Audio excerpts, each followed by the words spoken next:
मुस्लिम viewers अस्सलाम वालेकुम। मैं उबैद शाहजहां एक नवे व्लॉग दे नाल तुहाडी खिदमत च हाज़र हां। अज दा मेरा व्लॉग संघा दा मेला। तुहानू पता भी पंजाब दे विच मुख्तलिफ जगह ते मेले लगदे आ। मौसम बहार दी आमद हो गई आ ते मेले ते हुण लगने ही लगने। अज जी हैगा संघा दा मेला ते मैं भी चलां ते जरा तुहानू भी विखाने आ भी उत्थे किवें दे खेल किवें दी चीज़ां उत्थे बनियां सारियां। झूले भी लगे आ, खाण पीन का माहौल भी बहुत आ, ठेले मेले हर कुछ लगे होया। चलो आ जाओ फिर चलिए।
लो जी फिर आप झूले पे बड़ा मस्त माहौल है। गोल गोल घूमना झूला ते बड़ा ही मजा आना। डोली भी सामने लगी पई है ते बहुत ही इत्थे इंजॉय करने वाला माहौल है। बिल्कुल ठंडी ठंडी हवा दिल नू लै आउणियां ना। हुण हले बंदे नहीं आए, बंदे आओगे आप ही बहुंगे घूमूंगे। बहुत ही मजा आने वाला। बस थोड़ी देर बाद इंतजार कर पूरे मजा आओ।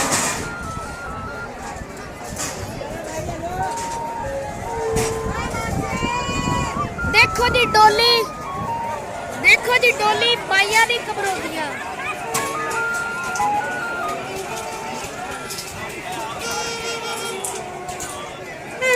डोली तुसी वेखी माइया घबराउंदियां नहीं ना, माइया घबराउंदे आ ते मुंडे घबराउंदे। बैठिए चलो जी बंदे भी चढ़न लग गए आ ते थोड़ी कि देर बाद आप फिर चल जानी है। इन्ने घूमना जी गोल गोल बहुत ही मजेदार इंजॉय करने वाली है ट्रेन। फिर इधरों घूम के आना वो सामने जी एदी वो लगी पई है सारी मशीन। देखो जी मेरी छोटी जी भैन बहुत ही अच्छी भैन, मेरी बहुत ही अच्छी भैन। इनू भी एक नाल झूटा देना। चलो जाते आप अपने झूटे की तरफ।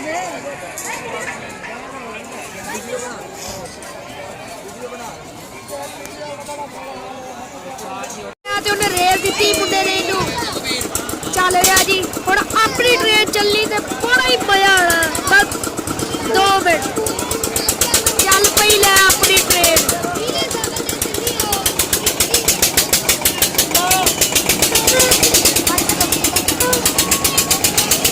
बड़ा ही मजा आ रहा जी। अद्धियां सीटां खाली पईयां ते अद्धियां उन्हां ने भरियां। Happy birthday to you.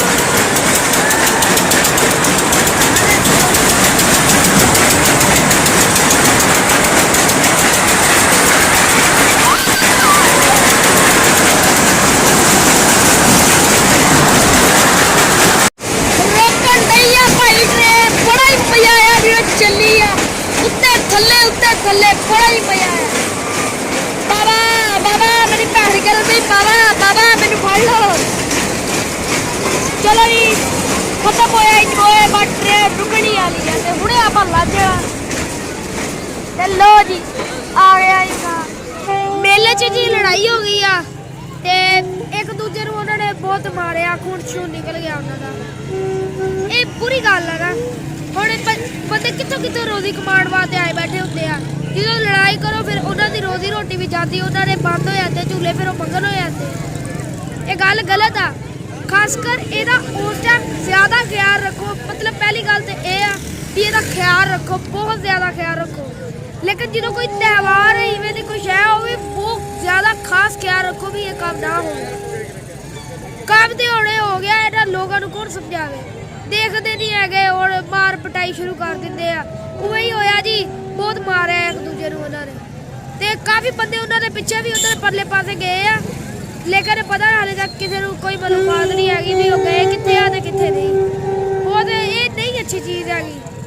ਤੁਸੀਂ ਹਮੇਸ਼ਾ ਆਪਣੇ ਆਪ ਨੂੰ, ਆਪਣੇ ਦੋਸਤਾਂ ਨੂੰ, ਆਪਣੇ ਮਾਂ ਬਾਪ ਨੂੰ, ਭੈਣ ਭਾਈਆਂ ਨੂੰ ਹਮੇਸ਼ਾ ਨਸੀਹਤ ਕਰਦੇ ਰਹੋ ਵੀ ਲੜਾਈ ਤੋਂ ਦੂਰ ਰਹਿਣਾ, ਲੜਾਈ ਤੋਂ ਦੂਰ ਰਹਿਣਾ। ਇੱਥੇ ਕਾਫੀ ਸ਼ੋਰ ਆ ਜਿਹਦੇ ਵਜ੍ਹਾ ਤੋਂ ਮੈਂ ਤੁਹਾਨੂੰ ਸਹੀ ਤਰ੍ਹਾਂ ਗੱਲ ਨਹੀਂ ਕਰ ਸਕਦਾ, ਲੇਕਿਨ ਮੈਂ ਕਿਸੇ ਦਿਨ ਜ਼ਰੂਰ ਇਸ ਗੱਲ ਦਾ ਤੁਹਾਨੂੰ ਸਹੀ ਤਰ੍ਹਾਂ ਦੱਸੂਗਾ। ਲੜਾਈ ਨਹੀਂ ਸਹੀ ਚੀਜ਼ ਹੈਗੀ। ਹੁਣ ਉੱਧਰ ਦੇਖੋ ਸਾਰੇ ਲੋਕ ਬੈਠੇ ਹੋਏ ਆ, ਹੁਣ ਇਹਦੀ ਲੜਾਈ ਪੈ ਜਾਵੇ ਖੁਦਾ ਨਾ ਖਾਲਤਾ, ਫਿਰ ਇਹਨਾਂ ਸਾਰਿਆਂ ਦੀ ਰੋਟੀ ਜਾਣੀ, ਇਹਨਾਂ ਨੇ ਤੇ ਨੱਸ ਪੈਣਾ ਲੜਾਈ ਵਾਲੇ, ਝੂਲੇ ਫੇਰ ਬੰਦ ਹੋ ਜਾਣੇ ਤੇ ਇੰਜੋਇਮੈਂਟ ਸਾਰੀ ਖਤਮ ਹੋ ਜਾਂਦੀ ਹੈ। ਇਹ ਨਹੀਂ ਅੱਛੀ ਚੀਜ਼ ਲੜਾਈ। ਤੁਸੀਂ ਯਾਦ ਰੱਖਿਓ ਵੀ ਕਦੀ ਲੜਾਈ ਨਹੀਂ ਕਰਨੀ। ਅੱਜ ਦੀ ਵੀਡੀਓ ਇੱਥੇ ਹੀ ਖਤਮ ਕਰਦੇ ਆ। ਮੇਲਾ ਤਾਂ ਲੜਾਈ ਦੀ ਵਜ੍ਹਾ ਤੋਂ ਖਰਾਬ ਹੋ ਗਿਆ, ਹੁਣ ਇੰਜੋਇਮੈਂਟ ਵੀ ਕੋਈ ਨਹੀਂ ਰਹੀ। ਚਲੋ ਇਨਸ਼ਾਅੱਲਾ ਮੈਂ ਅਗਲੇ ਵਲੌਗ ਦੇ ਨਾਲ ਦੁਬਾਰਾ ਹਾਜ਼ਰ ਹੋਊਂਗਾ, ਤੇ ਮੈਨੂੰ ਇਜਾਜ਼ਤ ਦਿਓ। ਤੁਸੀਂ ਆਪਣਾ ਬਹੁਤ ਖਾਸ ਖਿਆਲ ਰੱਖਣਾ ਤੇ ਆਪਣੇ ਦਿਮਾਗ ਦੇ ਵਿੱਚ ਗੱਲ ਬਿਠਾ ਲਓ ਵੀ ਲੜਾਈ ਨਹੀਂ ਕਰਨੀ, ਤੇ ਆਪਣੇ ਦੋਸਤਾਂ ਨੂੰ, ਹਰ ਬੰਦੇ ਨੂੰ, ਜਿਹੜਾ ਵੀ ਤੁਹਾਡਾ ਕੋਈ ਲੱਗਦਾ ਰਿਸ਼ਤੇਦਾਰ, ਉਹਨਾਂ ਨੂੰ ਇਹ ਤਲਕੀਨ ਕੀਤੀ ਜਾਏ ਵੀ ਲੜਾਈ ਨਹੀਂ ਕਰਨੀ। ਹੁਣ ਮੈਨੂੰ ਦਿਓ ਇਜਾਜ਼ਤ। ਅੱਲਾ ਹਾਫਿਜ਼।